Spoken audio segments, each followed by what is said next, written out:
आप लोग जबरदस्ती मेरी शादी तो करवा सकते हैं, लेकिन सुहागरात तो जबरदस्ती नहीं करवा सकते ना।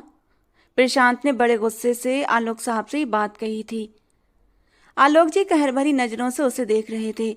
अपनी बकवास बंद करो। वो तुम्हारे कमरे में तुम्हारी बीबी की हैसियत से बैठी है।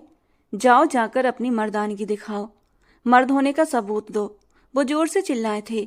हरगिज नहीं, मैंने हमेशा उसे अपनी बहन समझा है। मैं उसके साथ ऐसा कुछ भी नहीं करूंगा। प्रशांत का ये जुमला सुनते ही आलोक जी ने एक जोरदार थप्पड़ उसके मुंह पर मारा था। इतनी जोर का कि वो गिरते गिरते बचा था। शालू जी का हाथ अपने सीने पर गया था, लेकिन पति के सामने बोलने की हिम्मत नहीं रखती थी। मैं कह रहा हूं, कमरे में जाओ और पत्नी के साथ रात वैसे ही गुजारो जैसे गुजारने का हक है। अगर सुबह तक तुम्हारी मर्दानगी का सबूत मैंने न देखा तो तुम्हें घर से धक्के देकर निकाल दूंगा। प्रशांत की आंखें गुस्से के मारे लाल हुई थीं। कहने लगा, सबूत चाहिए आपको तो ठीक है, अब मैं आपको सबूत दूंगा। रात भर जब आपकी वो चाहिए थी कि चीखों की आवाजें आपको सुनाई दें तो दरवाजे पर दस्तक मत देना। ये कहता हुआ वो कमरे में दाखिल हुआ था, जहां डरी सहमी आरोही पता नहीं कैसे अपने आंसू रोक रही थी। कमरे में आते ही धाड़ से कमरे का दरवाजा बंद हुआ था और आरोही बुरी तरह उछलकर रह गई थी। आज तक उसने आज तक उसने कभी भी प्रशांत को इतने गुस्से में नहीं देखा था। ये शादी उसके लिए भी कोई दिली ख्वाहिश का नतीजा तो न थी। वो यही सोच रही थी कि वो प्रशांत से कहेगी कि कोई भी रिश्ता जबरदस्ती कायम नहीं करेगी। वो चाहे तो अपनी जिंदगी अपनी मर्जी से जी सकता है। प्रशांत जैसे ही उसके पास आया तो आरोही कहने लगी, तुम फिक्र मत करो प्रशांत, मैं तुम्हारी जिंदगी में कोई भी मुश्किल पैदा नहीं करूंगी और ना ही तुम्हें इस बात पर मजबूर करूंगी कि तुम मेरे साथ कोई भी रिश्ता। अभी आरोही की बात उसके मुंह में थी जब वो एकदम चिल्लाकर बोला, मेरे साथ जबान चलाने की जरूरत नहीं, मैं सब जानता हूँ। ये सब आपका ही किया धरा है ना। मेरे बाप के सामने मासूम बनने का आपका ढोंग आज की रात मेरे सामने नहीं चलेगा। आपकी नीयत मुझ पर पहले से खराब थी, क्योंकि आपको तो कम उम्र लड़कों का चस्का था। आपको लगा होगा अगर आपकी शादी आपके ही जोड़ के लड़के से हुई तो यकीनन वो लड़का आपसे 5 साल तो बड़ा होगा और वो आपके अंदर की आग को सुकून नहीं पहुंचा सकेगा, जो कि ये कम उम्र और जज्बातों से भरपूर लड़का पहुंचा सकता है। ये सुनकर तो आरोही के कानों से धुआं निकलना शुरू हुआ था। वो सोच भी नहीं सकती थी कि प्रशांत उसके बारे में इस तरह की बात भी कह सकता है। चलो ठीक है फिर, उतारें अपना ये सब कुछ। आज मैं आपको बताऊंगा, जब एक 19 साल का लड़का अपने मर्द होने का सबूत देता है तो बिस्तर पर सिर्फ औरतों की पवित्रता का सबूत नहीं होता, मर्द की मर्दानगी का भी होता है। सुबह तक आप अपनी खैर मनाओ। ये कहकर वक्त बर्बाद किए बगैर प्रशांत ने अपनी शर्ट उतारी थी और फिर, नहीं आंटी जी, आप अच्छी तरह जानती हैं कि वो मुझसे छोटा है। आप ऐसा नहीं कर सकती। मैंने कभी उसे इस नज़र से नहीं देखा। भगवान के लिए मैं प्रशांत से शादी नहीं करना चाहती। आरोही से जब शालू जी ने आलोक जी के फैसले के बारे में बात की तो वो गुस्से के मारे हत्थे से ही उखड़ गई थी। शालू जी कहने लगी, तुम अपने अंकल को अच्छे से जानती हो। उन्होंने तुम्हारे ऊपर इतने सारे एहसान किए हैं, तो क्या तुम्हें भी अपने अंकल की बात को मान लेना नहीं चाहिए? और फिर इसमें तो तुम्हारा भी फायदा है। अगर प्रशांत मांगलिक है तो तुम भी तो मांगलिक हो। इस तरह दोनों के दोष कट जाएंगे। शालू जी ने नजर चुराते हुए कहा था। हालांकि वो ये बात अच्छी तरह जानती थी कि इस शादी के पीछे असल मकसद क्या है। लेकिन आंटी जी, ये मेरे साथ ज्यादती है, मेरे साथ भी और प्रशांत के साथ भी। वो मुझसे छोटा है, अभी फर्स्ट ईयर में पढ़ रहा है, मुझे दीदी कहता है। आप मेरे साथ अपने बेटे के साथ भी जुल्म कर रही हैं। शालू जी कहने लगी, तुम्हें जो बात करनी है अपने अंकल जी से करो तो ज़्यादा बेहतर है। मैं इस मामले में तुम्हारी कोई भी मदद नहीं कर सकती। वो सिर्फ 5 साल की थी जब इस घर में लाई गई थी और जब 6 साल की हुई तो प्रशांत ने इस घर में जन्म लिया था। प्रशांत की पैदाइश उसके सामने ही हुई थी। आरोही ने उसे चलना सिखाया था, उसका हाथ पकड़कर उसे लिखना सिखाया था। अभी तक उसका यही हाल था। जब भी पढ़ाई में मुश्किल होती, आरोही के कमरे में बेधड़क दाखिल हो जाता, किताबें फैलाए बेड पर बैठ जाता। दीदी, आपके बगैर शायद मैं चल भी नहीं सकता, जल्दी से मेरे टेस्ट की तैयारी करवा दें। वो भी उसका कान पकड़कर खींचती। बहुत ही नालायक, निकम्मे होते जा रहे हो तुम। अरे सारी जिंदगी मैं तुम्हें थोड़ी पढ़ाती रहूंगी। सोचो, अगर मेरी शादी हो गई तो तुम क्या करोगे? अपना कान उसके हाथ से छुटाते हुए कहने लगा, मैं आपकी ससुराल आ जाऊंगा पढ़ने के लिए। क्यों, क्या भाई को अपने घर नहीं आने देंगी? आरोही कहने लगी, नहीं आने दूंगी। अरे भाई, मैं तो अपने पति के साथ घूमने फिरने जाया करूंगी। ये थोड़ी देखूंगी कि अब तुम्हारे पेपर हैं तो तुम्हारी तैयारी मुझे करवानी है। प्रशांत ने जब ये सुना तो माथे पर बल डाल लिए। अच्छा, तो आप शादी के बाद बदल जाएंगी? हाँ, तो कब तक तुम मेरी उंगली पकड़कर जिंदगी गुजारोगे? अरे भाई, किसी इंस्टीट्यूट में पढ़ लिया करो। लेकिन वो वहीं बेड पर टेक लगाकर लेट चुका था। जी नहीं, आप ही पढ़ाएं मुझे। 10वीं के पेपर्स के दौरान उसने आरोही को भी पूरी पूरी रात सोने नहीं दिया था। वो तैयारी करता रहता और आरोही को भी जागना पड़ता। कई बार तो वो नींद के मारे ऊँघने लगती। क्या बदतमीजी है प्रशांत, तुम छोटे तो नहीं हो, खुद तैयारी कर सकते हो। नहीं दीदी, आप सुनेंगी तभी मुझे तसल्ली होगी कि मैंने ठीक से याद कर लिया है। और फिर आप ही तो चाहती हैं कि मेरा ग्रेड अच्छा हो, मैं एक कामयाब बिजनेसमैन बनूं, अच्छा पढूं, और फिर आप कहेंगी कि मेरा भाई दुनिया का सबसे बड़ा बिजनेसमैन है। फिर सोचिए जरा, लोग कितनी इज्जत से देखेंगे आपको। प्रशांत की बात पर वो घूर कर उसे देखने लगी। साथ ही उसने अपने हाथ से अपने मुंह पर रखकर जम्हाई रोकी थी। तुम्हारी इस पढ़ाई का फायदा सिर्फ और सिर्फ तुम्हारी पत्नी को मिलेगा। मुझे तुम्हारी इस पढ़ाई से कोई फायदा नहीं होने वाला। और भगवान के लिए मुझे अब सोने दो प्रशांत, मुझे बहुत तेज नींद आ रही है। आरोही ने उसके सामने हाथ जोड़ दिए। वो कहने लगा, हरगिज नहीं, मैं आपकी जान नहीं छोड़ने वाला। और आरोही ने तब सुकून की सांस ली जब वो पेपर देने के लिए जा चुका था। 10वीं में उसके लगभग सारे एवन ग्रेड आए थे। वो खुशी के मारे आरोही के गले लग गया। हालांकि आरोही को ये सब अच्छा नहीं लगा था। फौरन उसने उसके सीने पर हाथ रखकर उसे पीछे धक्का दिया। तुम कब बड़े होगे प्रशांत? मुझसे लंबा कद हो गया है तुम्हारा, लेकिन शर्म नहीं आती बहन के गले लगते हुए? वो तुरंत हंसते हुए कहने लगा, तो क्या हुआ? अरे बहन के गले लगना कौन सा पाप है? प्रशांत को इस बात का एहसास तक नहीं था कि वो उसकी सगी बहन नहीं है। हाँ, आरोही जरूर उससे दूरी बनाकर रखने की कोशिश करती थी, लेकिन वो किसी छोटे बच्चे की तरह कभी उसके कंधे पर सिर रख देता और कहता, बहुत थक गया हूँ, प्लीज कॉफी बना दो। जब वो 11वीं क्लास में था तब टेस्ट पेपर देते हुए एक सवाल का जवाब समझाते समय प्रशांत ने यही हरकत की थी। वो बेड की पीठ से टेक लगाए बैठी थी और उससे सवाल पूछ रही थी जिनके वो जवाब दे रहा था, और जवाब देते देते उसने उसके कंधे पर सर रख दिया। आरोही ने पहली बार उसे सख्ती से डांटा था। तुम्हें जरा भी तमीज नहीं है, पीछे हटो।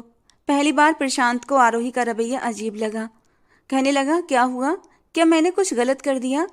आरोही ने कहा, कब समझोगे तुम, अब तुम बच्चे नहीं हो प्रशांत, जाकर आईने में खुद को देखो। अच्छा नहीं लगता, मैं तुम्हारी बहन हूँ, तभी ये सही नहीं कि तुम बिना किसी वजह के मेरे कंधे पर सिर रख दो। आइंदा मेरे साथ कभी भी ऐसी हरकत की तो मैं तुम्हें थप्पड़ मार दूंगी, आरोही ने उसे डांटते हुए कहा था। प्रशांत गुस्सा होकर अपनी किताबें वहीं फेंक कर वहां से चला गया था। साफ दिख रहा था कि वो उससे नाराज है, लेकिन इस बार आरोही ने भी उसे नहीं मनाया। 2-3 दिन बाद जब उसने देखा कि वो मुंह फुलाए उससे बात तक नहीं कर रहा, तो मजबूरन आरोही को ही प्रशांत को मनाना पड़ा। आरोही ने उससे कहा, मैंने सिर्फ तुम्हें समझाया था प्रशांत, इसमें बुरा मानने या मुंह फुलाने वाली कोई बात नहीं है। उसने बड़ी मासूमियत से फिर से आरोही का हाथ पकड़ लिया था।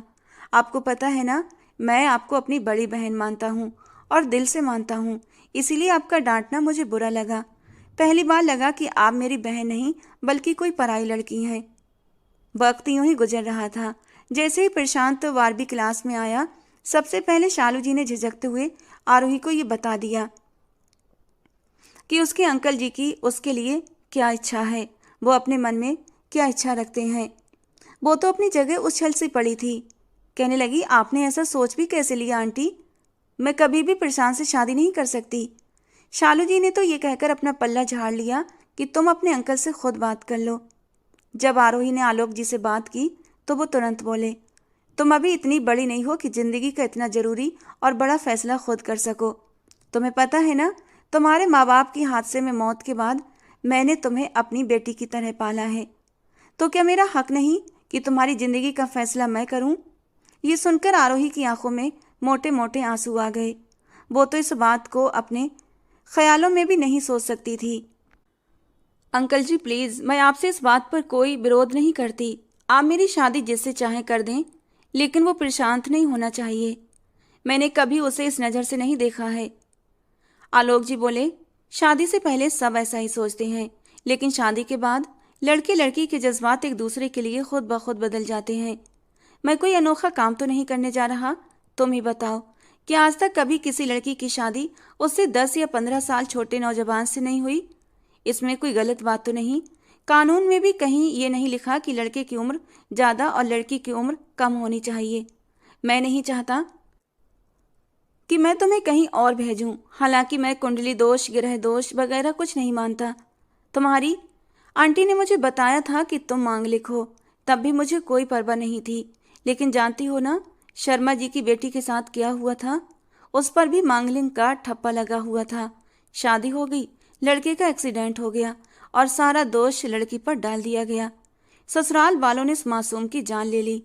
मेरा तो दिल दहल गया। मुझे समझ नहीं आता आज के ज़माने में भी ऐसे दकियानूसी पुरानी सोच रखने वाले लोग होते हैं। अगर तुम्हारे साथ कुछ गलत हो तो तुम उसका इल्ज़ाम किसी दूसरे पर कैसे रख सकते हो? ये तो तुम्हारे अपने कर्म होते हैं जिन्हें तुम्हें भोगना पड़ता है। बस मैं डर गया हूँ। मैं लोगों की सोच नहीं बदल सकता, लेकिन तुम्हारे लिए अच्छा तो कर सकता हूँ ना। तुम मेरी आंखों के सामने रहोगी तो मुझे सुकून रहेगा। और फिर राजेश से जो मैंने मरते वक्त वादा किया था उसे भी मैं इसी सूरत में पूरा कर सकता हूँ कि तुम हमेशा खुश रहो। और फिर प्रशांत अब इतना छोटा भी नहीं रहा, 19 साल का हो गया है। मैं चाहता हूँ कि वो अपनी बाकी की पढ़ाई लंदन जाकर पूरी करे और लंदन में मैं उसे उसी सूरत भेजूंगा जब वो तुमसे शादी करेगा, ताकि तुम उसकी बीवी बनकर उसके साथ जाओ। मैं उसे अकेले वहाँ हरगिज भी नहीं भेज सकता। ऐसा ना हो कल को वो किसी गैर औरत की मोहब्बत में पड़कर, मोहब्बत के जाल में फंसकर किसी लड़की को अपने साथ यहाँ ले आए। अब तक अगर मैंने तुम्हारे लिए कहीं रिश्ता नहीं देखा तो यही वजह है कि मैं तुम्हें लेकर कोई रिस्क नहीं ले सकता। आरोही आंसू बहा रही थी, लेकिन उसने कभी ऐसा सोचा तक नहीं था और वो जानती थी प्रशांत भी कभी नहीं मानेगा। आरोही ने कहा, अंकल जी प्लीज, ये एक बेजोड़ सा रिश्ता है। मैं प्रशांत से पूरे 6 साल बड़ी हूँ। आप ठीक नहीं कर रहे। आलोक जी बोले, मैं कुछ नहीं सुनना चाहता। बस मुझे बताओ कि अब तक की मेरी कुर्बानियों का सिला तुम मुझे ऐसे दोगी कि इस भरी बिरादरी में मेरे फैसले से इनकार कर दोगी? ये सुनकर आरोही के जबान पर जैसे ताला सा लग चुका था। आलोक जी ने उसके सिर पर हाथ रखा और कहा, मैं जानता हूँ मेरी बेटी मेरी इज्जत रखेगी। चुपचाप आरोही अपने आंसू पोंछती रही, लेकिन कुछ बोल नहीं पाई। पहली बार उसे अपना आप बेहद बेबस महसूस हो रहा था। दूसरी तरफ जब प्रशांत से ये सब कहा गया कि इसी सोमवार उसकी शादी आरोही से है, तो उसका दिमाग तो एकदम से चकरा गया था। वो ये तक भूल गया कि सामने उसका बाप खड़ा है। वो एकदम गुस्से से भड़क कर बोला, पापा आपका दिमाग ठीक है? आप क्या बोल रहे हैं? मैं उनसे शादी कैसे कर सकता हूँ? मैंने उनके बारे में कभी ऐसा सोचा ही नहीं। आलोक जी के माथे पर बल पड़ गए। कड़े और तल्ख शब्दों में उन्होंने कहा, मेरा दिमाग बिल्कुल सही जगह पर है और जो कह रहा हूँ बस वही करो। प्रशांत ने कहा, मैं किसी भी कीमत पर आरोही दीदी से शादी नहीं कर सकता। और आलोक जी दहाड़ पड़े। उनकी आवाज़ पूरे बंगले में गूंज उठी। तुमने सिर्फ उसे बहन की नज़र से देखा है, लेकिन वो तुम्हारी सगी बहन नहीं है। वो मेरे दोस्त की बेटी है। तुम्हारा उसके साथ कोई खून का रिश्ता नहीं है। और ऐसा भी नहीं कि ये बात तुम्हें नहीं पता थी। बचपन से जानते हो कि उसका और तुम्हारा क्या रिश्ता है।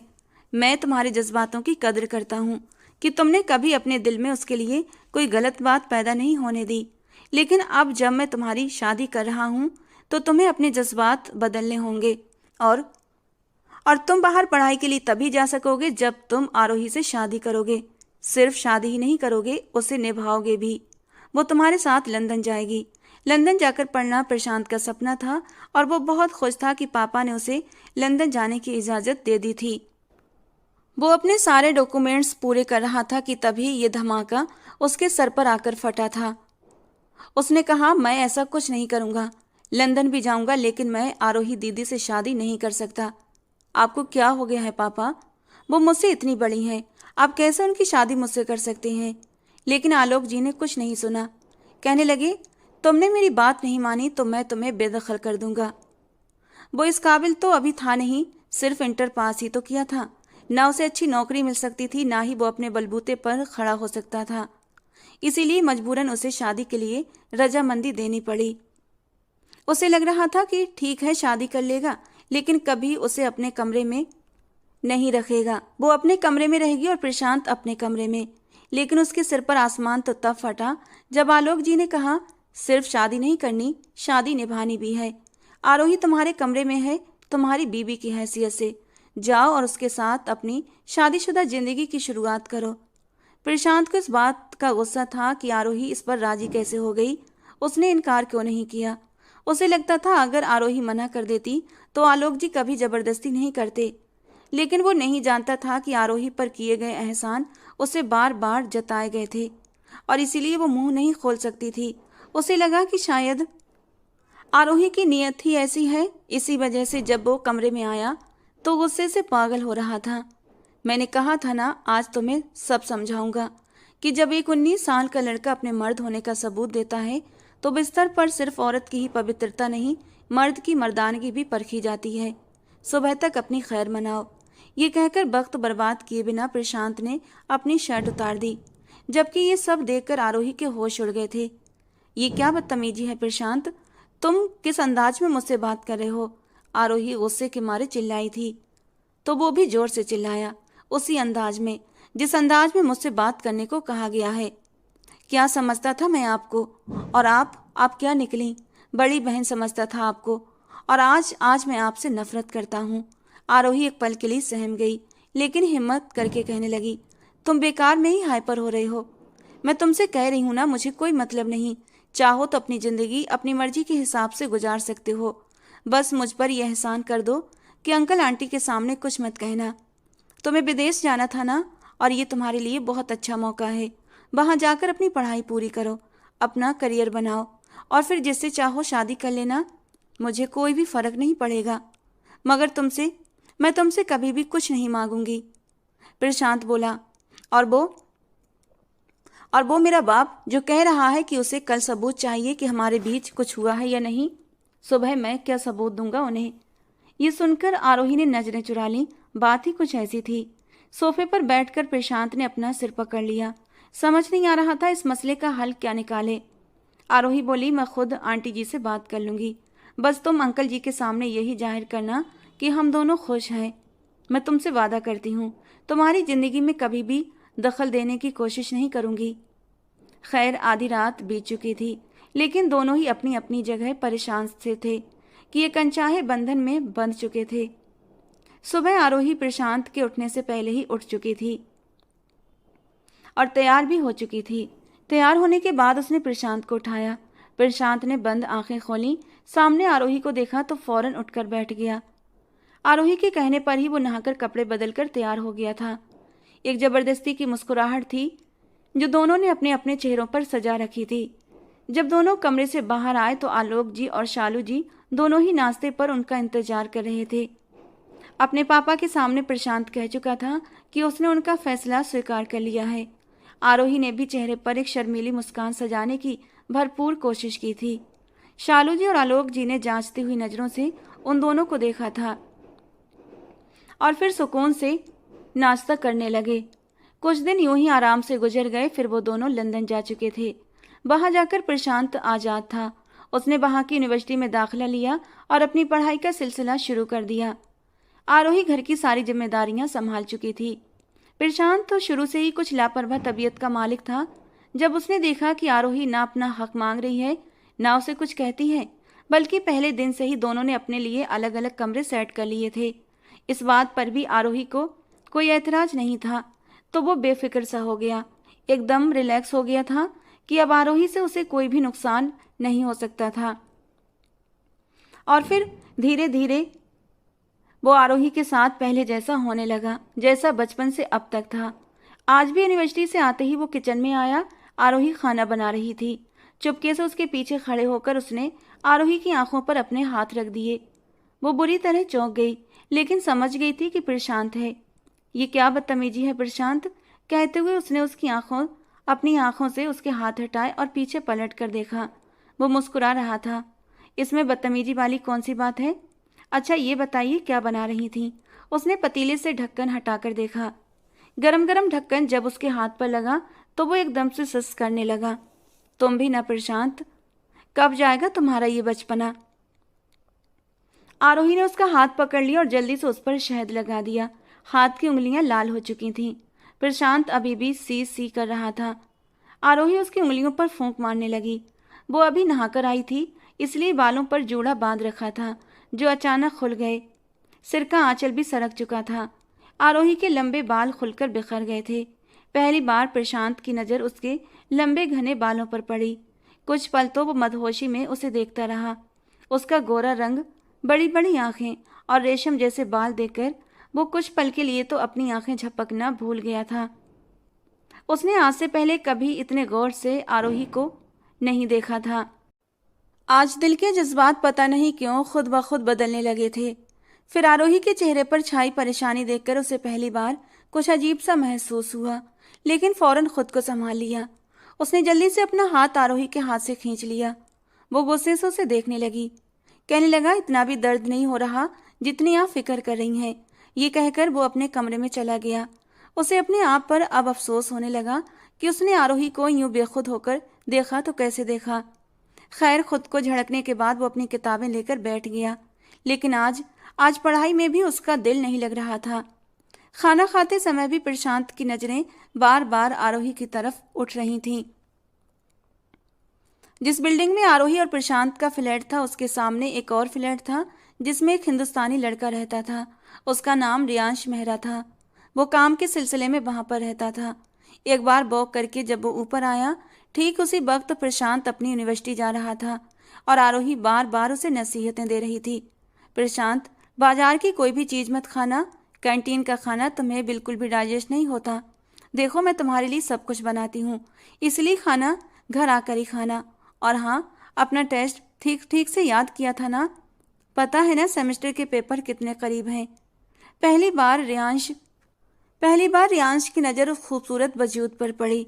जिस तरह से वो परेशान होकर बात कर रही थी और प्रशांत भी उसे आप कहकर ही जवाब दे रहा था। फिर वो उम्र में उससे काफ़ी छोटा भी लग रहा था। रियांश को समझती देर न लगी कि ये लड़का उस खूबसूरत सी लड़की का छोटा भाई है। आप क्यों मेरी इतनी फिक्र करती हैं? बच्चा थोड़ी हूँ मैं। रात को सारी तैयारी कर ली थी और मुझे भी पता है कि सेमेस्टर के पेपर करीब हैं। अच्छा, दरवाजा अच्छे से लॉक कर लीजिएगा। ये कहकर प्रशांत जा चुका था।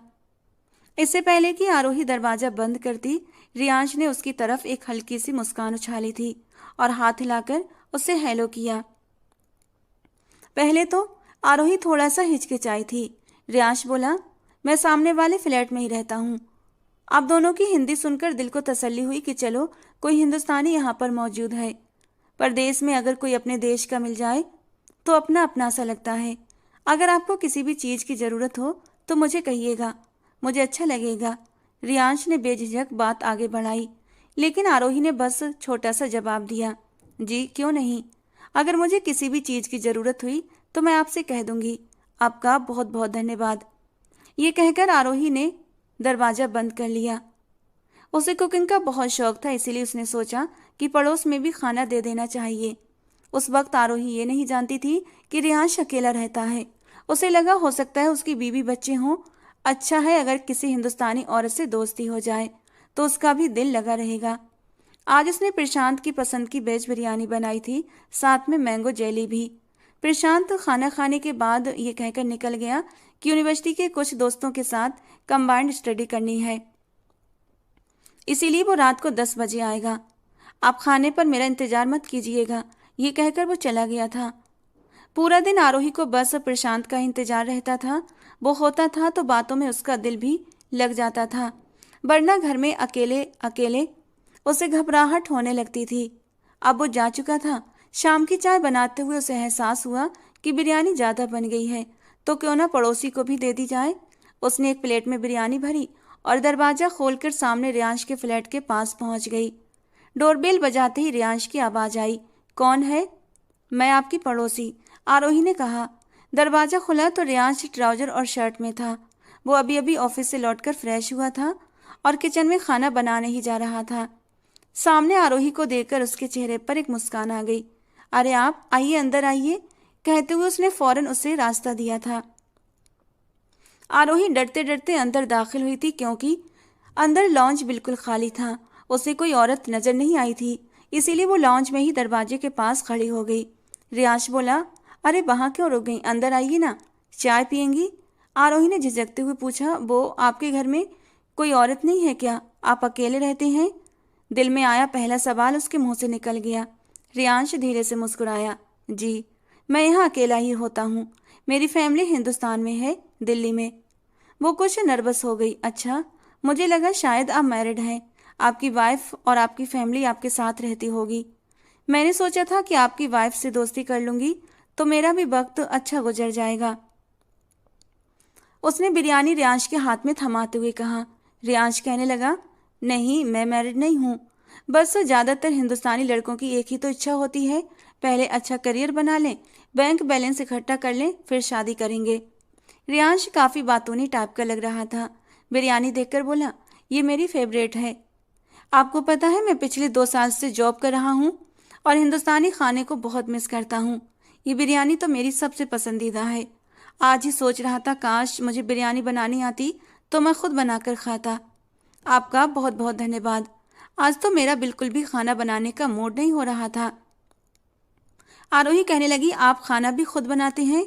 रियांश बोला, और क्या, यहाँ सब कुछ खुद ही करना पड़ता है। आरोही वहीं से पलटने लगी और बोली, ठीक है, मैं अब चलती हूँ, आप खाना खाने के बाद प्लेट वापस कर दीजिएगा। रियांश ने पूछा, आप अकेली रहती हैं? हालांकि वो जानता था प्रशांत उसके साथ रहता है।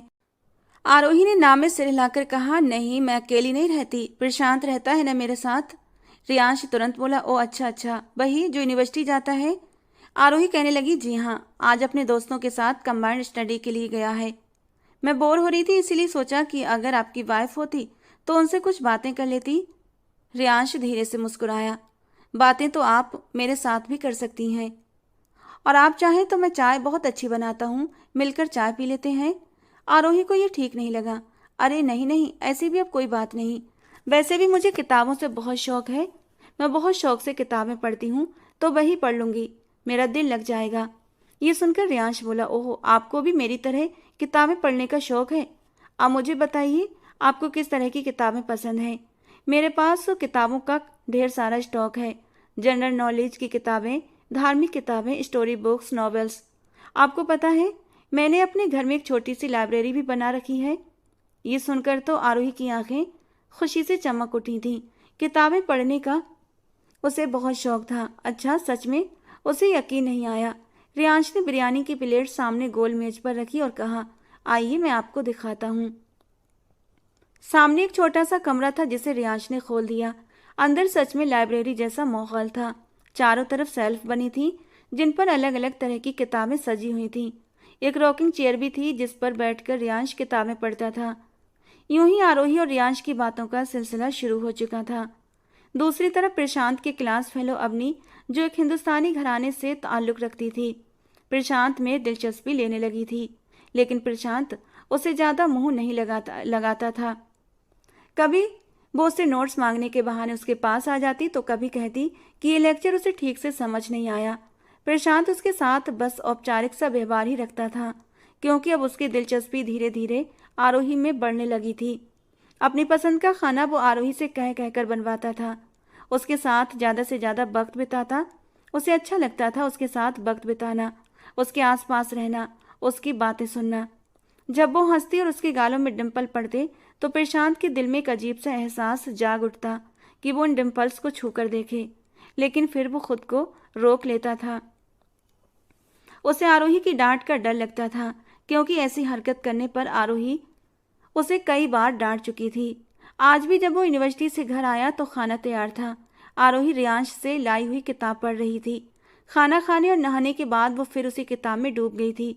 वो इस कदर मगन थी कि उसे एहसास तक न हुआ कि प्रशांत कमरे में आ चुका है। वो सोफे पर बैठी किताब पढ़ रही थी और दूसरे हाथ से अपने हल्के हल्के गीले बालों को सहला रही थी। जब प्रशांत दरवाजा खोलकर अंदर आया था तो उसके लंबे घने बालों को यूं खुला देकर वो कुछ पल के लिए आंखें झपकना भूल गया। वो तो बस किताब पढ़ने में डूबी हुई थी। बड़े धीरे से प्रशांत उसके पास आकर बैठ गया था। यूं अचानक उसके पास बैठने पर आरोही बुरी तरह चौंकी। जब उसने अपने बराबर प्रशांत को बैठे देखा तो तुरंत बोली, तुम कब आए? प्रशांत मुस्कुराकर बोला, मुझे तो आए हुए पूरे 19 साल हो चुके हैं। आरोही के चेहरे पर भी मुस्कान आ गई। उसने उसके सिर पर हल्की सी चपत लगाते हुए कहा, वो तो मुझे भी पता है, मैं अभी की बात कर रही हूँ। वो उससे इसी तरह पेश आती थी जैसे प्रशांत उससे बहुत छोटा हो, कोई छोटा बच्चा। अपनी किताब वहीं रखकर वो किचन की ओर जाने लगी। प्रशांत भी खड़ा हो गया। जल्दी से आरोही ने अपने बाल समेटने शुरू कर दिए और जूड़ा बनाने लगी कि तभी प्रशांत ने उसकी कलाई पकड़ ली। खुले रहने दो अपने बाल, बहुत प्यारे लगते हैं। ये सुनकर आरोही को अजीब सा लगा, क्योंकि वो बड़ी दिलचस्पी से उसके लंबे घने बालों को देख रहा था। अपनी कलाई प्रशांत के हाथ में देकर वो एक पल के लिए घबरा गई। जल्दी से उसने अपना हाथ पीछे खींच लिया। नहीं, मुझे बाल बांधने हैं, ये कहकर वो जूड़ा बनाकर किचन में चली गई। खाना गर्म करके उसके सामने टेबल पर रख दिया। प्रशांत उससे इधर उधर की बातें करने लगा और तभी अवनी का फोन प्रशांत के नंबर पर आ गया। फोन पर अवनी का नाम देखकर प्रशांत के माथे पर बल पड़ गए। पता नहीं ये चिपकू टाइप की लड़की मेरे पीछे क्यों पड़ गई है, प्रशांत ने लापरवाही से कहा। आरोही ने आगे बढ़कर उसका मोबाइल उठाया और पूछने लगी, कौन है ये? प्रशांत कहने लगा, मेरी क्लास में पढ़ती है, कभी नोट्स चाहिए होते हैं, कभी लेक्चर समझना है। मुझे तो ऐसे समझती है जैसे मैं उसका टीचर हूँ। अजीब लड़की है, इतना पकाती है कि मत पूछिए। प्रशांत अपनी की बातें आरोही से करने लगा। वो बड़ी दिलचस्पी से सुन रही थी। कहने लगी, लड़की खूबसूरत है, अच्छी है, तो फिर क्या बुराई है, कर लो ना उससे दोस्ती। बड़े आम से अंदाज में आरोही ने यह बात कही थी। प्रशांत बुरा मानकर बोला, आप कैसी बातें कर रही हैं? आपको नहीं पता कितना बोलती है, कान खा जाती है। मुझे नहीं करनी उससे दोस्ती। आरोही को कुछ हैरत हुई। देखो, अगर लड़की अच्छी है, पढ़ाई में ठीक है, सबसे बड़ी बात हिंदुस्तानी है, तो दोस्ती करने में क्या बुराई है? तुम उसकी मदद कर दोगे, वो तुम्हारी मदद कर दिया करेगी। इसी बीच दोबारा अवनी की कॉल आने लगी। लो, फोन उठाओ और उससे बात करो, आरोही ने फोन आगे बढ़ाते हुए कहा। प्रशांत खाना खा चुका था। उसने गहरी सांस ली और फोन कान से लगा लिया। जी बोलिए मैडम, अब आपको किस चीज़ के नोट्स चाहिए? उसका लहजा थोड़ा तपा हुआ था। बातें करते करते प्रशांत अपने कमरे में चला गया। कुछ देर के बाद बाहर आया तो बोला, मुझे पता था उस लड़की की नज़र मेरी किताबों और मेरे नोट्स पर ही है। अब विनती कर रही है कि मैं उसके घर जाकर नोट्स दे दूं। मैं नहीं जा रहा। आरोही कहने लगी, प्रशांत जाओ ना, बेचारी को ज़रूरत होगी नोट्स की, मेरे कहने पर चले जाओ। मजबूरन आरोही के कहने पर वो नोट्स लेकर चला गया। प्रशांत के जाने की थोड़ी देर के बाद ही रियांश ने दरवाजे पर दस्तक दी। जैसे ही आरोही ने दरवाजा खोला, सामने ही रियांश खड़ा था, हाथ में प्लेट थामे हुए। मैं आपकी तरह बहुत अच्छा खाना तो नहीं बनाता, लेकिन ठीक ठाक बना लेता हूँ। पास्ता बनाया था, सोचा अकेले क्या खाऊं, आपके साथ बैठकर बातें भी हो जाएंगी और खाना भी। आपको बुरा तो नहीं लगेगा? आरोही बोली, नहीं, अंदर आइए। उसने उसके हाथ से प्लेट लेकर सामने टेबल पर रख दी और फिर चाय भी बना ली। उसे रियांश की बातें काफ़ी ज़्यादा दिलचस्प लगती थीं, क्योंकि दोनों के शौक एक जैसे थे। अब तो अक्सर मुलाकातें होने लगीं। प्रशांत पढ़ाई के लिए अपने दोस्तों के पास चला जाता और रियांश किसी न किसी बहाने या तो खुद आरोही के घर आ जाता या फिर उसे अपने घर बुला लेता। काफ़ी बातें उनकी आपस में मिलती जुलती होती थीं। पता ही नहीं चला कि कब दोनों एक दूसरे में दिलचस्पी लेने लगे। एक बार जब रियांश आरोही के घर आया तो उसके हाथ में गुलाबों के फूलों का एक बुके था, साथ में एक छोटा सा गिफ्ट और एक केक भी। ये देखकर आरोही को कुछ हैरत हुई। कहने लगी, रियांश ये क्या है? रियांश बोला, आज मेरा बर्थडे है, इसलिए सोचा तुम्हारे साथ सेलिब्रेट कर लूं।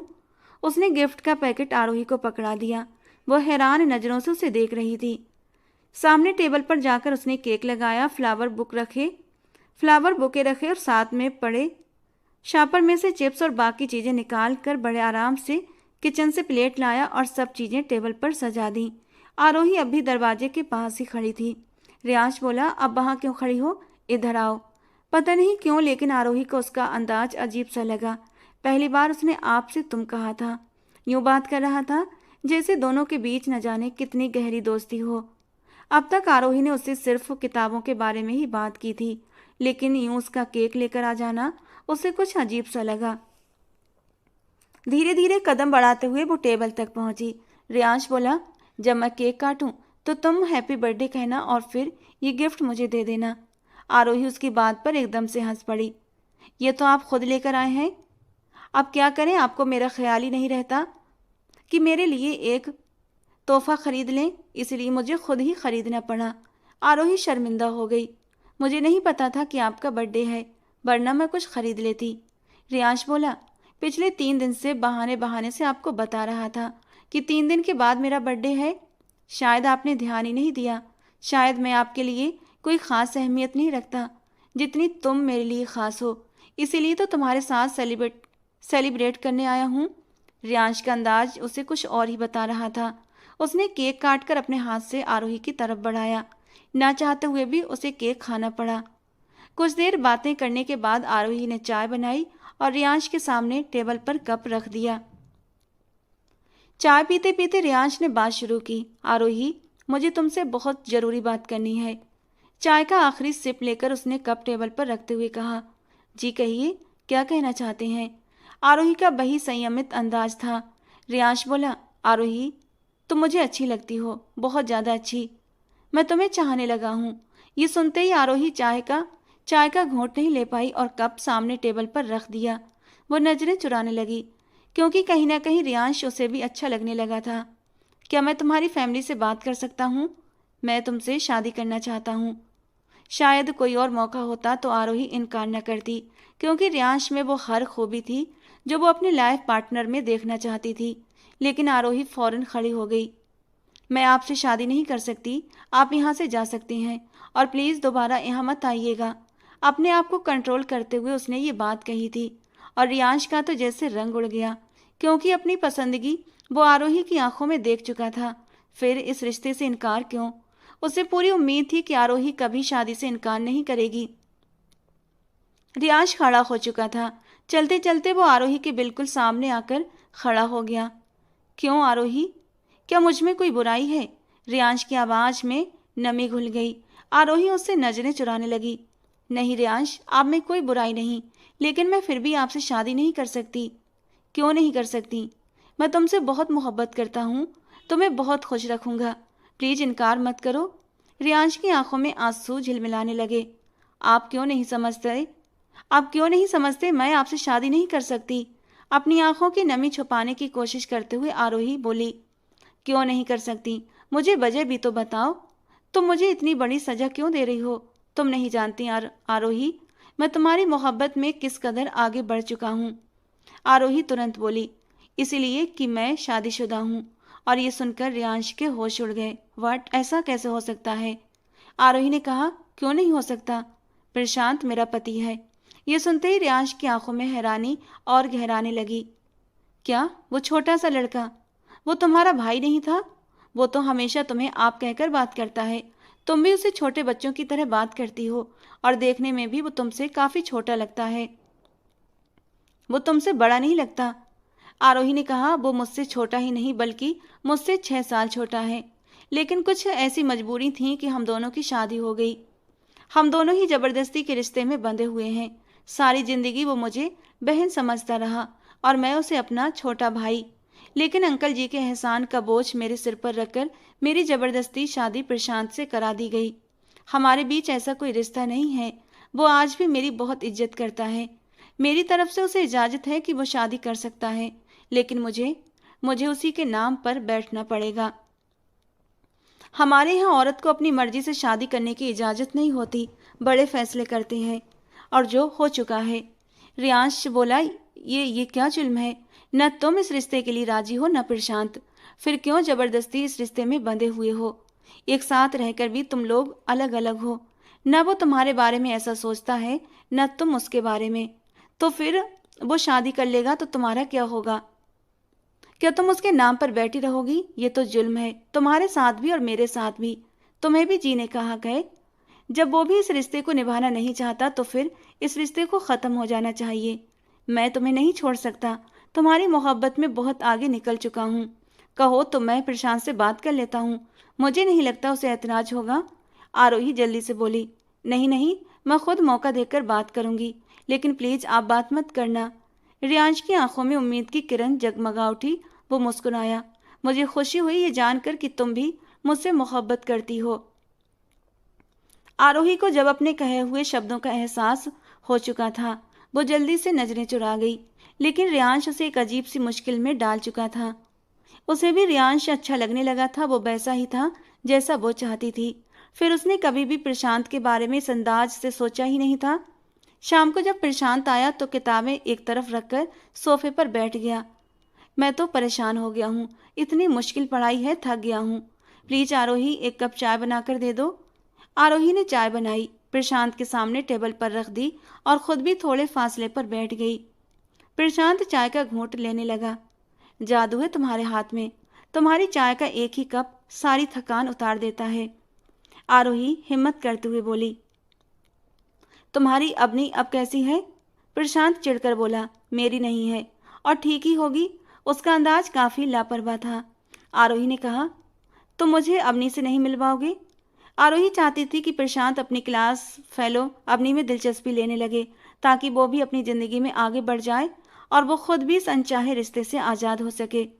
प्रशांत बोला, वो मेरे लिए इतनी अहमियत नहीं रखती कि मैं आपको उससे मिलवाऊं। आरोही ने पूछा, तो फिर कौन सी लड़की अहमियत रखती है? प्रशांत ने एक गहरी नज़र उसके वजूद पर डाली और फिर बोला, आप मेरी जिंदगी में बहुत अहमियत रखती हैं। और ये सुनकर आरोही बेचैनी का शिकार हो गई और उससे नजरें चुरा ली। मुझे तुमसे कुछ बात करनी है। आरोही ने हिचकिचाते हुए बात की शुरुआत की। कहिए ना, क्या कहना है? प्रशांत चाय का कप पी चुका था और अब पूरी तरह उसकी तरफ देख रहा था।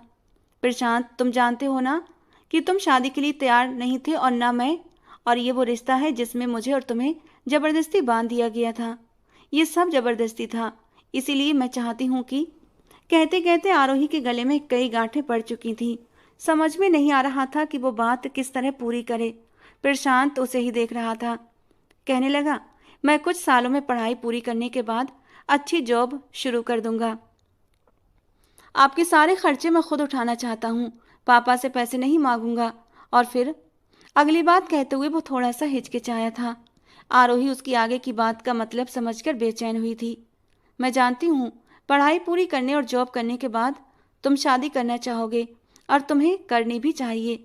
अपनी लाइफ पार्टनर तुम्हें ढूंढनी चाहिए जिसके साथ तुम खुश रह सको, जो तुमसे छोटी हो। मैं चाहती हूँ प्रशांत कि तुम मुझे आज़ाद कर दो। और ये सुनकर प्रशांत की आंखों में हैरत उतर आई। आज़ाद कर दूं? क्या मतलब? वो अभी भी ठीक से समझ नहीं पाया था। मेरा मतलब है तुम मुझे तलाक दे दो। प्रशांत अपनी जगह पर उछल पड़ा। क्या? लेकिन क्यों? आप होश में तो हैं? आपको अंदाजा है आप मुझसे क्या कह रही हैं? प्रशांत का लहजा तेज हुआ था, लेकिन आरोही का दिल जोर से धड़क रहा था। प्रशांत, मैं किसी और को पसंद करने लगी हूँ। उसकी नजरें झुकी हुई थीं। वो इस बात को मान चुकी थी और प्रशांत समझ नहीं पा रहा था कि वो क्या करे। वो फौरन से उठकर खड़ा हुआ। आरोही, आप क्या कह रही हैं? मुझे समझ नहीं आ रहा। हाँ प्रशांत, मैं किसी और को पसंद करती हूँ। पसंद नहीं बल्कि मोहब्बत करती हूँ, और वो भी मुझसे मोहब्बत करता है। देखो, मुझे भी जीने का हक है ना। आरोही की बात यहीं तक पहुंची थी। You shut up. आपको अंदाजा है आप मुझसे क्या कह रही हैं? मेरी पत्नी होते हुए आपने कैसे किसी और से मोहब्बत कर ली? किसकी इजाजत से? प्रशांत की बात ने आरोही को हैरत में डाल दिया। ये तुम क्या कह रहे हो प्रशांत? तुम जानते हो ना, हम एक दूसरे के साथ जबरदस्ती के रिश्ते में बंधे हुए हैं। आज नहीं तो कल तुम्हें भी किसी लड़की से शादी करनी थी। नहीं, मुझे किसी से शादी नहीं करनी थी। मुझे आप अच्छी लगती हैं। मुझे आप बहुत ज़्यादा अच्छी लगने लगी हैं। आरोही, मैं आपके ही बारे में सोचने लगा हूँ। ये सुनकर आरोही के होश उड़ गए। नहीं प्रशांत, मैंने कभी तुम्हें इस नज़र से नहीं देखा। तुम मेरे लिए बहुत छोटे हो। और ये सुनकर प्रशांत के अंदर जैसे आग लग गई थी। नहीं सोचा तो अब सोच लें। सोचने में वक्त ही कितना लगता है। मेरी सोच भी तो बदल गई है ना। मैं तुम्हारे लिए इतनी मेहनत कर रहा हूँ, अपना करियर बना रहा हूँ, ताकि जब तुम्हें अपनाऊँ तो तुम्हें ये न लगे कि मैं तुम्हारे खर्च बर्दाश्त नहीं कर सकता। अपने बाप से मांगकर तुम्हारे खर्चे पूरे कर रहा हूँ। ये ना तो तुम्हें अच्छा लगेगा और ना मुझे। इस बार प्रशांत ने उसे आप नहीं कहा था। वो सीधे उसके सामने तुम करके बात कर रहा था। आरोही ने सिर ना में हिला दिया। आंखों से आंसू बहने लगे। नहीं नहीं प्रशांत, मैं तुम्हारे बारे में ऐसा नहीं सोच सकती और तुम्हें भी नहीं सोचना चाहिए। देखो मैं। इससे पहले वो कुछ और कहती, प्रशांत ने उसकी बाजू पकड़कर उसे खड़ा कर दिया। क्यों नहीं सोच सकती? पति हूं मैं तुम्हारा और तुम मुझे अच्छी लगती हो। मैं तुम्हारे साथ हर रिश्ता बनाना चाहता हूँ, अपनी जिंदगी आगे बढ़ाना चाहता हूँ। कौन है वो जिसे तुमने मेरी जगह दे दी और क्यों दी? प्रशांत पर तो जैसे कोई जुनून सा हावी हो गया था। प्रशांत, मेरा बाजू छोड़ो। मैं कभी तुम्हारे बारे में ऐसा नहीं सोच सकती। वो कोई भी हो, लेकिन वो तुम नहीं हो। ये तुम भी जानते हो कि तुम कभी नहीं हो सकते। ये सुनकर प्रशांत का दिमाग घूम गया। क्या लगता है तुम्हें मैं तुम्हारी ख्वाहिश पूरी नहीं कर सकता? मैं तुम्हें खुश नहीं कर सकता? आरोही ने अपने बाजू उसके हाथ से छुड़ाया। हाँ, नहीं कर सकते। तुम मुझसे बहुत छोटे हो। जो मैं चाहती हूँ वो तुम नहीं कर सकते। मुझे अपने लिए कैसा लाइफ पार्टनर चाहिए जो मुझे समझ सके, और वो तुम कभी नहीं हो सकते। मैं कुछ नहीं जानता। तुम मेरी पत्नी हो, मुझे अच्छी लगती हो, और बस मेरे लिए यही वजह काफ़ी है। मुझे कोई और वजह दिखाई नहीं देती। फिर मैं तुम्हें क्यों छोड़ूं? मैं तुम्हें नहीं छोड़ूंगा। प्रशांत ने साफ इनकार कर दिया। आरोही को अब गुस्सा आने लगा। वो सोच भी नहीं सकती थी कि प्रशांत उसके बारे में इस अंदाज में सोचता होगा। मुझे तलाक चाहिए प्रशांत। मैं तुम्हारे साथ नहीं रहना चाहती। ये कहकर वो अपने कमरे में चली गई थी। प्रशांत का गुस्से के मारे बुरा हाल था। कौन है वो जिसने मेरी आरोही को मुझसे छीनने की कोशिश की? जान से मार डालूंगा उसे। प्रशांत इतने तेज लहजे में बोला था कि कमरे के अंदर बैठी आरोही की जान सूख गई थी। प्रशांत का रिएक्शन बिल्कुल अलग था। वो गुस्से में अपने कमरे में आ गया और सुबह बिना नाश्ता किए यूनिवर्सिटी चला गया। लेकिन आज पढ़ाई में उसका मन नहीं लग रहा था। कुछ क्लास लेने के बाद वो घर वापस आ गया। जब घर में दाखिल हुआ तो उसने देखा कि आरोही फोन पर रियांश से बात कर रही थी और रो भी रही थी। मुझे नहीं पता था रियांश कि वो मुझ पर इस नज़र से सोचने लगा है। मैं हमेशा उसे छोटा भाई ही समझती थी। कल तक उसे भी इस शादी पर ऐतराज था। पता नहीं अब क्यों। आरोही की बात यहीं तक पहुंची थी कि प्रशांत ने उसका फ़ोन छीन लिया। आरोही बुरी तरह घबरा गई। उस वक्त तक प्रशांत पहले कभी घर नहीं आता था। प्रशांत ने फ़ोन कान पर लगाया। आरोही, प्लीज़ समझाओ उसे। मैं तुमसे बहुत मोहब्बत करता हूँ और तुम भी मुझे चाहती हो। फिर वो हमारे बीच दीवार क्यों बन रहा है? रियांश की आवाज़ सुनते ही प्रशांत चिल्ला उठा। सुनो मिस्टर, हाउ डेयर यू? तुम्हारी हिम्मत कैसे हुई? तुम होते कौन हो मेरी पत्नी से प्यार की पैंगे बढ़ाने वाले?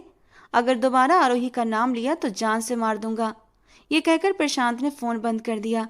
ये क्या बदतमीजी है प्रशांत? मेरा फ़ोन दो मुझे। लेकिन उसने फ़ोन जोर से ज़मीन पर पटक कर तोड़ दिया। आरोही बुरी तरह घबराई। तुम मेरी हो, समझी? मेरी पत्नी हो। मैं तुम्हें किसी और के साथ बर्दाश्त नहीं कर सकता। क्या लगता है तुम्हें मैं तुम्हारी ख्वाहिश पूरी नहीं कर सकता? तुम्हारे जज्बातों को सुकून नहीं दे सकता?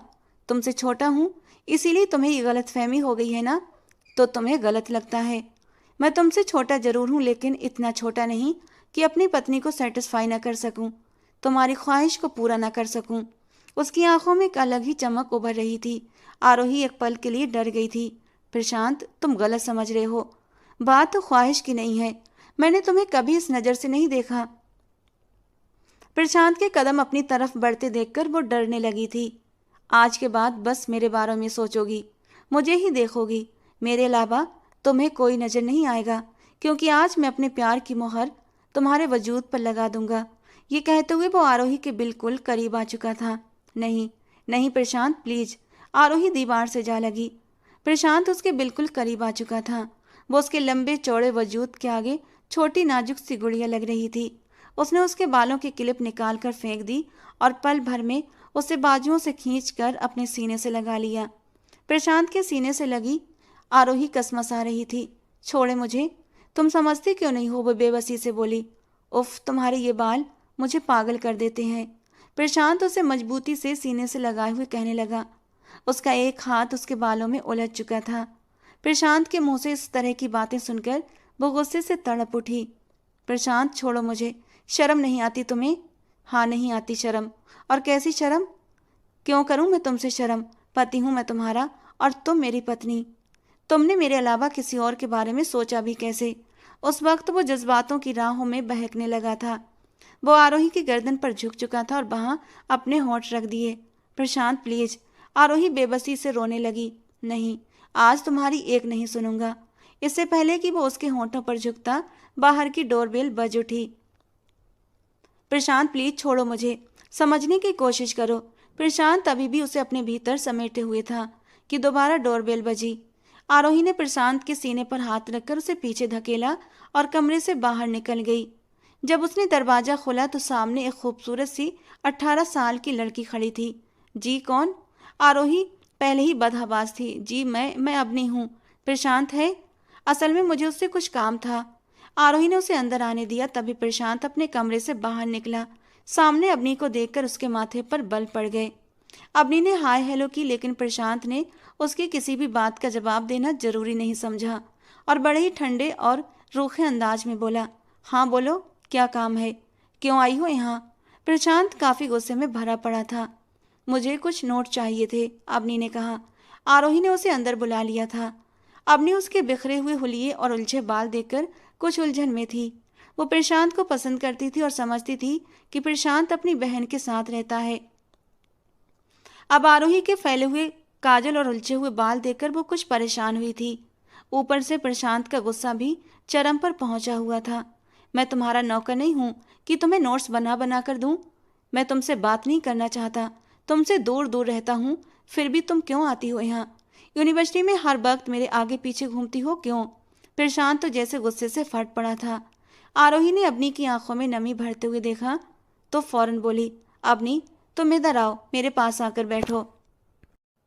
लेकिन प्रशांत दहाड़ उठा, यहाँ नहीं बैठेगी, निकलो यहाँ से। खबरदार नोट्स के बहाने मेरे घर आने की कोशिश की, मेरे पीछे पीछे घूमने फिरने की कोशिश की। अगर तुम ये समझती हो कि मेरे आगे पीछे घूमोगी, अपनी अदाएं दिखाओगी और मैं तुम्हारी तरफ खींचा चलाऊंगा, तो तुम गलत सोचती हो। ये मेरी पत्नी है, मैं शादीशुदा हूँ, इसलिए ट्राई भी मत करना, तुम्हें कोई फायदा नहीं होगा। ये सुनकर अबनी का रंग उड़ा। अब तक तो वो यही समझती थी कि शायद प्रशांत का मिजाज ही ऐसा है, धीरे धीरे वो प्रशांत का दिल मोम कर लेगी।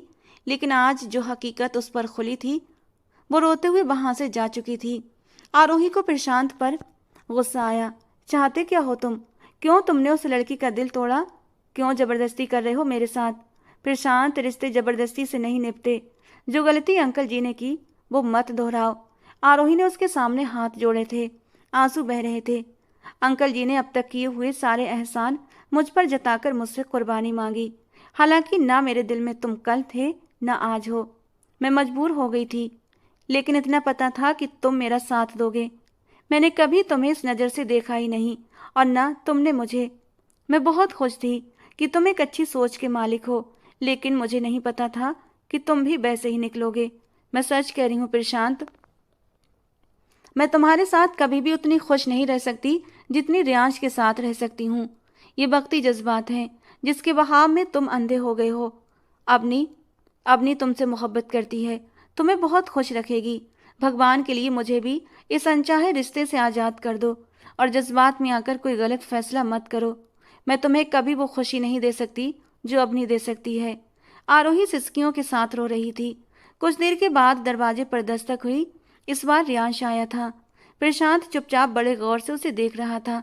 दरवाजा आरोही ने खोला। आरोही के बिखरे बाल और रोती हुई शक्ल देखकर रियांश की जान निकल गई थी।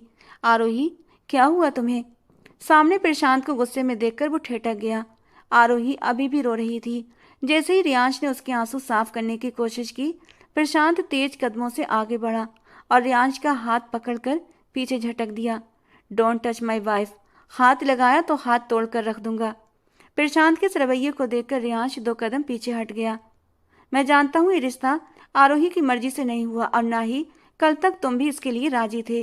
प्रशांत ने कहा, कल तक मैं राजी नहीं था, लेकिन आज हूँ। तुम यहाँ से जा सकते हो। रियांश ने दोनों हाथ जेब में डालते हुए कहा, तुम्हें क्या लगता है जबरदस्ती आरोही को अपना कर तुम उसे खुश रख पाओगे? अगर ऐसा सोच रहे हो तो गलत सोच रहे हो। वो तुम्हारे साथ कभी खुश नहीं रहेगी और तुम भी धीरे धीरे आरोही की बेरुखी की वजह से उससे दूर हो जाओगे। लेकिन तब तक वक्त बहुत आगे निकल चुका होगा। फिर सारी जिंदगी एक पछतावा तुम्हारे साथ लगा रहेगा कि काश तुम जज्बात में आकर आरोही की और अपनी जिंदगी बर्बाद न करते और उसे उसकी खुशियां दे देते। हो सकता है तुम आरोही की ख्वाहिश को पूरा करो और भगवान तुम्हारी ख्वाहिशों को पूरा कर दे। तुम्हारे पापा ने जो कुछ किया सब जायदाद की खातिर किया, ताकि जो आरोही के नाम की जायदाद है वो कहीं बाहर न चली जाए, सब उनके नाम आ जाए। ये सारी बातें आरोही ने अपने कानों से खुद सुनी थी। तुम्हें इसीलिए नहीं बताया कि कहीं तुम अपने बाप के बारे में गलत न सोचने लगो। वो कल भी तुम्हें पसंद नहीं करती थी और आज भी नहीं करती। मैं सिर्फ तुमसे रिक्वेस्ट कर सकता हूँ कि प्लीज़ भगवान के लिए अपने बाप की खींची हुई लकीर पर मत चलो। तुम एक पढ़े लिखे नौजवान हो, समझदार हो। जबरदस्ती किसी को बंद कर लेने से रिश्ते नहीं निभते। ये कहकर रियांश वहां से चला गया और प्रशांत सिर थाम कर वहीं सोफे पर बैठ गया। सच ही तो कह रहा था वो। कल तक प्रशांत भी इस रिश्ते को स्वीकार नहीं कर पा रहा था। शायद ये एक जज्बातीपन था, कच्ची उम्र का तूफान था जो उसका दिल आरोही की तरफ खींचने लगा था। शायद कल उसे पछतावा होता। न वो आरोही को खुश रख पाता और न वो खुद खुश रह पाता। अभी आरोही खूबसूरत है, जवान है, उसका हाथ थामने वाला है, उसका चाहने वाला उसके सामने खड़ा है। फिर वो क्यों आरोही से ये मौका छीनना चाहता है? सारी जिंदगी वो इसी शक में रहता कि आरोही के दिल में वो कहीं नहीं है बल्कि रियांश है। आरोही अपने कमरे में जाकर रोने लगी और दरवाजा अंदर से बंद कर चुकी थी। उसे नहीं पता था कि किस्मत अब उसे क्या दिन दिखाने वाली है। हालांकि वो अपने अंकल से कह चुकी थी, बेशक सारी जायदाद आप अपने नाम करवा लें, लेकिन मेरी शादी प्रशांत से मत करें। अंकल जी सबके सामने ये जाहिर नहीं करना चाहते थे कि जायदाद की वजह से उन्होंने उसकी शादी अपने बेटे से की है, इसीलिए शादी पर अड़े हुए थे। आरोही को लगा कि प्रशांत उसका साथ जरूर देगा, लेकिन प्रशांत भी अब अपने बाप के नक्शे कदम पर चल रहा था। आरोही को फ्लैट का दरवाजा खुलने और फिर बंद होने की आवाज आई थी। उसने बाहर आकर देखा तो प्रशांत कहीं नहीं था। रात के 10 बज रहे थे। पता नहीं वो इस वक्त कहाँ चला गया था। फिर वो पूरी रात घर वापस नहीं आया। अगला पूरा दिन भी निकल गया और प्रशांत घर नहीं आया। दिन का उजाला अंधेरे में फैलने लगा और फिर रात धीरे धीरे गहरी होने लगी और प्रशांत घर नहीं आया। पूरी रात आरोही को नींद नहीं आई थी। सुबह के टाइम कहीं जाकर उसकी आंख लगी और जब आंख खुली तो दिन के 11 बज रहे थे। बाहर वो हड़बड़ाकर उठी और कमरे से बाहर आई।